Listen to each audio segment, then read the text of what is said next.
வணக்கம். பெயரும் நமது உயர்வும் பாகம் 2 உங்களை எல்லாம் சந்திப்பதில் மிகவும் மகிழ்ச்சி அடைகிறேன்.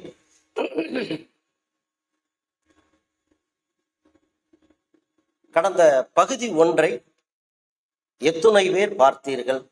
நான் நினைக்கிறேன் ஒரு 30-35 பேர் பார்த்திருப்பீங்க நினைக்கிறேன்.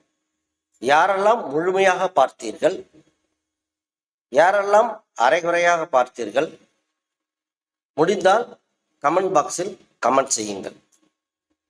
ஏன்னா ஒரு சிலர்லாம் நான் நினைக்கிறேன் பாதி பார்த்துட்டு பாதியை பார்க்காம போறீங்க. இந்த பாதியை பார்த்துட்டு பாதியை பார்க்காம போற நீங்க எல்லாமே ஏதோ ஒன்றை இழப்பவர்களா என்னுடைய வீடியோவில் நீங்க பார்க்க தவறுறதை இழக்கிறீங்க அப்படின்றது தான் நான் சொல்றேன். நான் இந்த பெயரும் நமது உயர்வும் எப்படி இந்த பெயரும் எண்களும் வேலை செய்யும் என்பதை பற்றி பகுதி 1 நான் கூறினேன். நன்றாக தெரிந்து கொள்ளுங்கள். எண்களின் ஆட்சி இல்லாமல் எண்கள் தான் நம்மளை ஆட்சி செய்கின்றன. நம்மளுடைய பெயர்கள் தான் நம்மளை ஆட்சி செய்கின்றன. எப்படி என்று கேட்கிறீர்களா? ஒரு ஐடென்டிபிகேஷன். பிறந்த குழந்தை இன்னாருடைய குழந்தை, இந்த குழந்தைக்கு பெயர் இது அப்படின்ற ஒரு ஐடென்டிபிகேஷன். அந்த அடையாள குறியீடு தான் பெயர். சரி, அடையாள குறியீடு தான் பெயர் என்று வைத்து விட்டோம். எதையாவது நாம் சொல்லும் பொழுது அவருக்கு என்ன வயது, குழந்தை எத்தனை மாசமாச்சு, எல்லாமே மாசக்கணக்கு, வருடக்கணக்கு, வயது, இயர்ஸ்ல தான் நம்ம பார்க்கிறோம். அப்போ இந்த எண்களும் பெயர்களும் தான் நம்மளுடைய வாழ்க்கையை நடத்தி கொண்டு செல்கின்றன என்பது தெளிவா தெரியுது. புரிஞ்சுட்டீங்களா? நீங்க மெயினா இதைத்தான் நான் உங்களுக்கு நிறைய விஷயங்களை சொல்ல போறேன். எண்கள் பார்த்தீங்கன்னா 1 to 9 எண்கள். அதில் குறிப்பா 9ஆம் எண் சேர்க்கையில் இல்லை. அதற்கு அல்பாபெட் எழுத்துக்களும் இல்லை. ஆனால் 1 to 8 வரையிலும் இருக்கின்ற நம்பர்கள் இந்த 9ஆம் எண்ணில் சேரும் பொழுது அதே கூட்டுத்தொகை தான் வரும். நீங்க ஒரு உதாரணமாக 9 8 கூட்டுங்க. 9 8 கூட்டினோம்னா 17. 17 கூட்டினோம்னா 7 1 8. அதான். அப்ப அதுக்கு வேல்யூபிள் இல்லை. ஆனா பவரான ஒரு நம்பர். ஏன்னா எந்த நம்பரோடு சேர்ந்து இருந்தாலும் அந்த நம்பரை ஆட்சி செய்கின்ற நம்பராக இந்த 9ஆம் எண் இருக்கிறது. நீங்க முதல்ல ஒண்ணு தெரிஞ்சுக்கணும். இந்த 1 to 9 எண்கள் என்ன அப்படின்னா, 1ஆம் எண் சூரியனுக்குடையது, 2ஆம் எண் சந்திர பகவான், 3ஆம் எண் குரு பகவான், 4ஆம் எண் ராகு பகவான், 5ஆம் எண் புதன் பகவான், 6 சுக்கிர பகவான், 7 கேது பகவான், 8 சனீஸ்வரன், 9 செவ்வாய். இப்படி 9 நவகிரகங்கள் 9 எண்களை ஆட்சி செய்கிறது. அதே போல 9 எண்கள் 9 நவக்கிரகங்களை ஆட்சி செய்கிறது. இப்ப ஒவ்வொரு எண்ணுக்கும் ஒவ்வொரு எழுத்துக்களை வகுத்து எடுத்து அந்த எழுத்துக்கள் மூலியமாக பலன்களை சொல்வதும் எண்களை தகுந்த மாதிரி பெயர்களை மாற்றம் செய்வதும் இதுதான் நியூமராலஜி, அதாவது எண்கணித ஜோதிடம். இந்த எண்கணித ஜோதிடமானது ஒவ்வொருத்தர் தனிப்பட்ட முறையில் வெறும் எண்கணிதமாக பார்க்கப்படும் பொழுது அது முழுமையான பலன்களை நீங்கள் அடையவே முடியாது கண்டிப்பாக. ஏன்னா நான் சொல்றது எப்படின்னா, ஆஸ்ட்ரோ நியூமராலஜி என்பது என்ன? அதாவது ஜாதகத்தோடு இணைந்த எண்கணிதம். இப்ப 1 சூரியன். இந்த 1ஆம் எண்ணில் பிறந்தவர்கள் அவருடைய பெயர் 1 3 இருந்தால் சிறப்பாக இருக்கும், இல்லை என்றால் 1 5 இருந்தால் சிறப்பாக இருக்கும் பட்சத்தில் 1ஆம் எண்ணுக்குடைய சூரியனும் 5ஆம் எண்ணுக்குடைய புதனும் அல்லது 3ஆம் எண்ணுக்குடைய குரு பகவானும் அவருடைய ஜாதகத்தில் 6 8 12 மறைவு ஸ்தானங்களில் இல்லாமல் நன்ற இடத்தில் 1 4 7 10 போன்று நல்ல இடங்களில் அமைந்து அதன் பிரகாரம் பெயர் வைக்கும் பொழுது அவர்கள் ஓஹோ என்று வளர்ச்சி அடைகிறார். இதுதான் அதாவது ஜாதகம் இணைந்த எண்கணித ஜோதிடம் என்பது. இப்ப 9 கிரகங்கள் 9 எண்கள் இவற்றை பற்றி நான் சொல்லிட்டேன். முதல்ல நான் உங்களுடைய 1ஆம் எண்காரர்களுடைய குணாதிசயங்கள் அது என்ன அப்படின்றத இப்ப நான் உங்களுக்கு சொல்ல போறேன். சரி, இந்த 1ஆம் எண் அப்படி என்பது பாத்தீங்கன்னா சூரியன் ஞாயிற்றுக்கிழமை ரொம்ப ஒரு சிறப்பான ஒரு விஷயம். சரியா? இந்த 1ஆம் எண் சூரியனாக இருப்பதால் நெருப்பு, மின்சாரம், எரிபொருள் சம்பந்தப்பட்ட தொழில்களும், உஷ்ணம் சார்ந்த உடலும், உஷ்ணம் சார்ந்த நோய்களும் இந்த 1ஆம் எண்ணில் பிறப்பவர்களுக்கு பாதிக்கக்கூடியதாக இருக்கிறது, குணத்தை கொடுக்கக்கூடியதாக இருக்கிறது. 1ஆம் எண் என்றால் என்ன? 1, 10, 19, 28 இந்த தேதிகளில் பிறந்தவர்கள் இதை கொண்டு ஆட்சி செய்கிறார். ஆனால் எப்பொழுதுமே இந்த 1ஆம் எண்ணில் பிறந்தவர்கள் இந்த 1, 10, 19, 28 பிறந்தவர்கள் அதோடு மட்டும் போவதில்லை. இது உடல் எண் என்று நாம் கூறுகிறோம். அதாவது பிறந்த தேதி மட்டும் உடல் எண் என்று நாம் கூறுகிறோம்.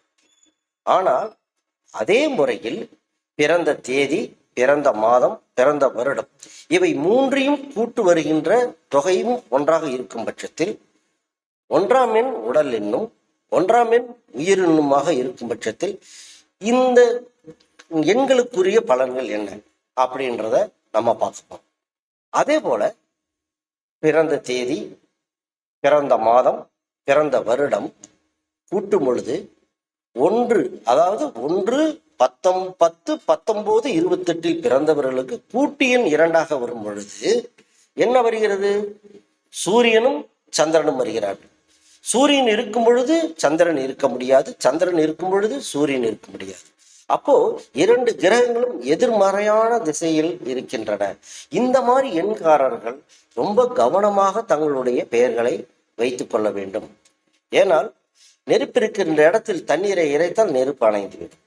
நன்றாக கேட்டுக்கொள்ளுங்கள். அதே போல ஈரம் இருக்கும் இடத்தில் நீங்கள் நெருப்பை பற்ற வைத்தால் பற்றி கொள்ளவே கொள்ளாது. அப்போ இவர்களுக்கு சமமான கிரகங்களாக உங்களுடைய ஜாதகத்தில் 3, 5 இருந்து பெயர் மாற்றம் செய்யும் பொழுது அது வெற்றியை கொடுக்கிறது. இதுதான் இந்த அனலைஸை தான் நான் கிட்டத்தட்ட 35-40 வருடங்களாக நான் செய்துட்டு இருக்கேன்.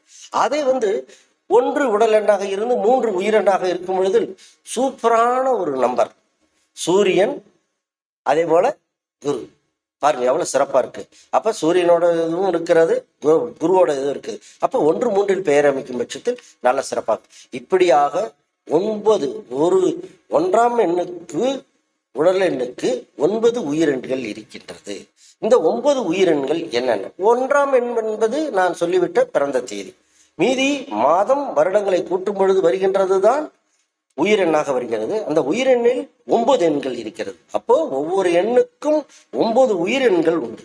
அப்போ 2ஆம் எண்ணுக்கு ஒரு 9 உயிரெண்கள், 3ஆம் எண்ணுக்கு ஒரு 9 உயிரெண்கள். அப்போ 3, 3, 3, 4 இப்படி தொடர்ந்து வருகிறது.